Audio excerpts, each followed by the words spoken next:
Each year, this 24th Parsha of the Torah helps prepare our hearts for a very important season. This season begins with Passover, proceeds through the days of the unleavened bread, counting the Omer to the feast of Shavuot. Most people think this book, by its Latin name Leviticus, meaning the law of the Levites, is the name. Problem. The language of the Bible is not and has never been Latin. It's Hebrew, and the real name is Vayikra, which means, and he called. This book is not about the law of the Levites. It's about the substance, the depth, the breadth, the height, and the circumference of God's calling on the lives of his people. The central message and the basic definition of what God is calling us to do is found in Leviticus chapter 11, verse 44, which says, "Concentrate yourselves and be holy, for I am holy." In Leviticus chapter 11, verse 45, which is the next verse, it says, "I am God who brought you out from Egypt to be your God. Therefore, be holy, for I am holy."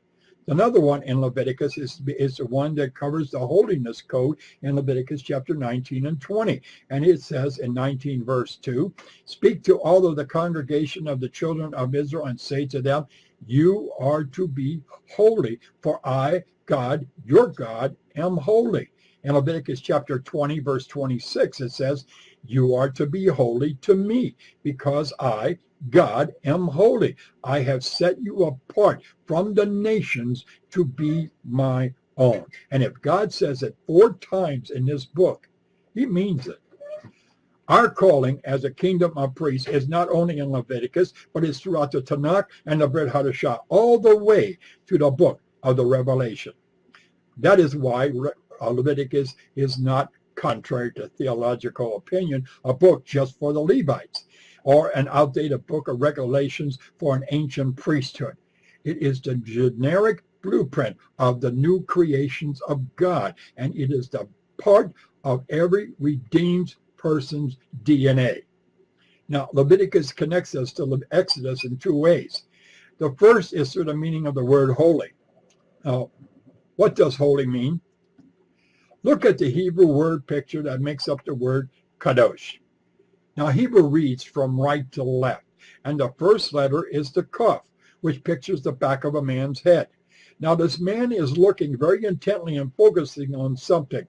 And what is he looking at? That is seen in the next 2 letters. The second letter is known as the dalet. Now, this letter is a picture of a doorway or a passageway. This man is looking intently through a doorway or a passageway into what? That is shown by the third letter, which is the shen. This letter represents flames or tongues of fire ascending into heaven. And this picture connects us to Exodus. Why?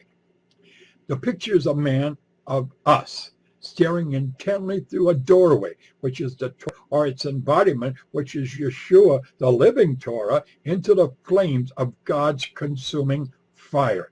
It is a sight you would see when you were approaching the opening of the tabernacle. You would be staring through the whosoever gate at the holy fire at the altar of sacrifice.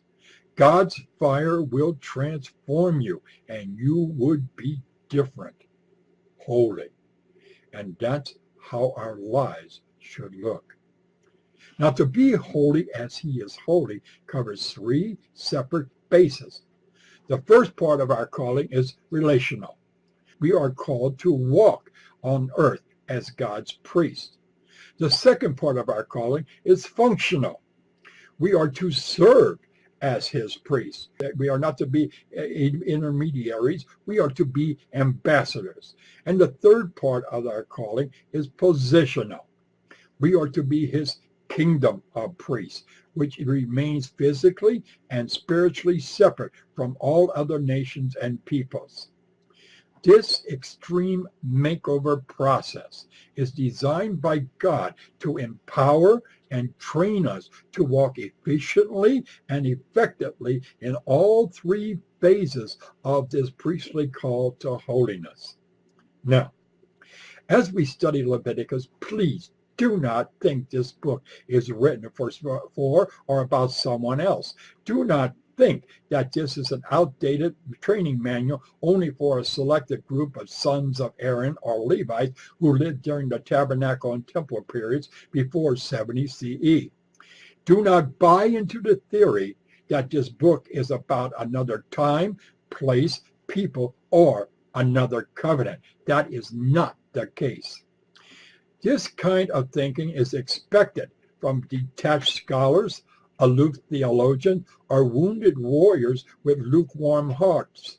But with the help of God, approach this book as a love letter written by God with you and I as the intended recipients. Now, the reason behind this holiness calling is that God is calling you and me to draw near to and to become one mind and spirit with him, to have the ability to live the lifestyle for what we have been redeemed to live.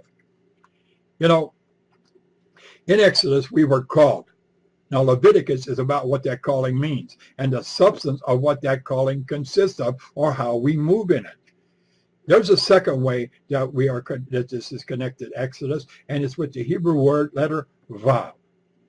If you were using the NIV, the New Living Translation, the English Standard Version, the Holman Christian Standard Bible, the International Standard Version, God's Word Translation, the Net Bible, or the Good News Bible, the first word is the word the. That is not the word in Hebrew. It is the letter Vav, which means and. Now, who starts writing a book with the letter and? In the ancient Hebrew, the Vav was a picture of a nail or a hook, and it was used for the word and. And when the letter Vav is placed in front of a Hebrew word, it connects two words or two phrases together. An example would be cats and dogs, men and women. Vayikra uses the Vav, and it means and he called. That Hebrew letter Vav forces a question. What is the word and connecting? It is connecting the last part of Exodus and the beginning part of Leviticus. The word and is connecting that is saying that the book of Leviticus is not a completely independent revelation. It is a continuing revelation from the book of Exodus. Where did Exodus end? It ended with the building of the tabernacle and the glory of God. And Leviticus starts with God calling Moses from the tabernacle to reveal the sacrifices. This presents Leviticus not as a group of teachings, but as a continuation of the revelation to Moses on Mount Sinai. And when you understand the connection between these two books, you will also understand what was spoken by Yud-Heh-Vah-Heh from the tabernacle had the same importance and authority at which it was spoken to Moses on that mountaintop. You know, Leviticus is not designed to function as a standalone book. It is the third book of a 5-part series. This book assumes that the reader has very familiar with everything that happened in the books of Genesis and Exodus. It is a functional, foundational how-to book on what it means to live a life as God's priest. In this opening Parsha, God teaches Moses 5 different steps which the people, under the oversight of Aaron and his sons, are to learn and to do. And the first one is called the Karban Olah. That translates into English as a burnt offering. The second one is called the Karban Mikah. That translates into English as a grain offering, or if you're going to interpret it from the King James Version, into a meat offering. The third one is called Karban Shilim.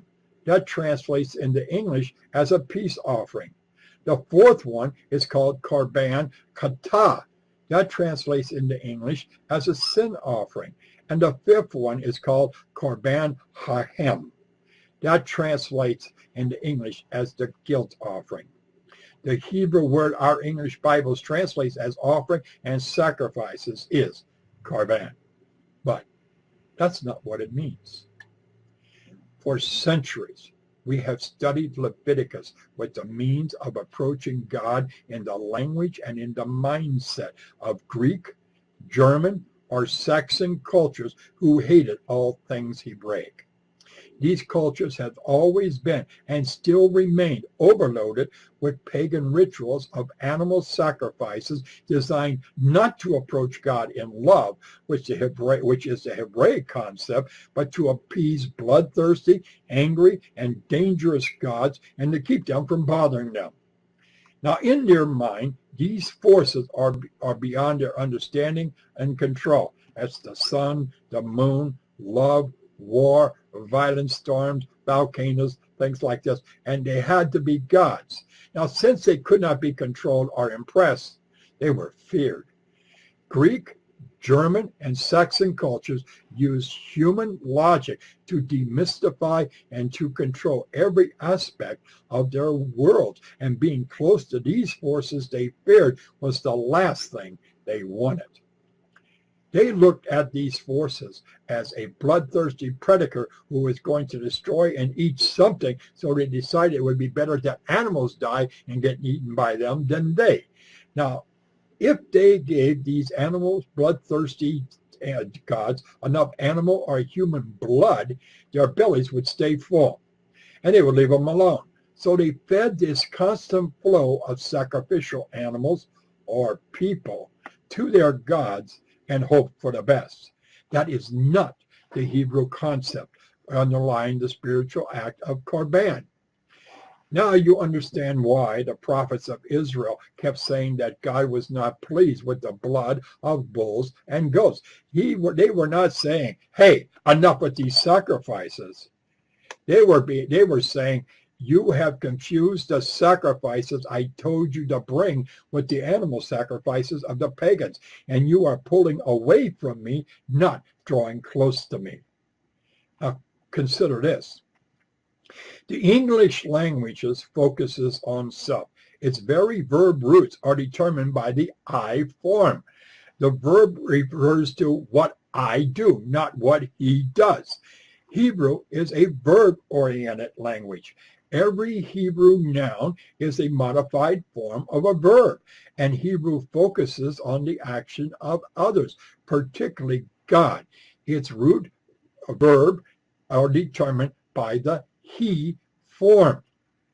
Now, the root verb of the Hebrew word karban is the word karab.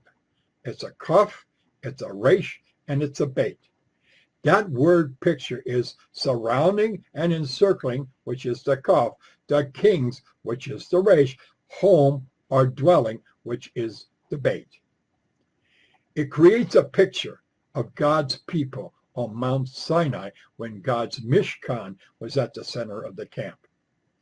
This linguistic always involves coming near, drawing near, approaching, or entering into the mist. It's what God did when the cloud of his presence entered into the camp and rested upon the tabernacle.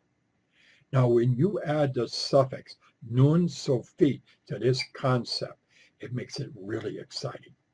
The Hebrew letter nun is the symbol for son and heir. The nun sofit represents the ultimate, final son and heir, which is the Messiah himself.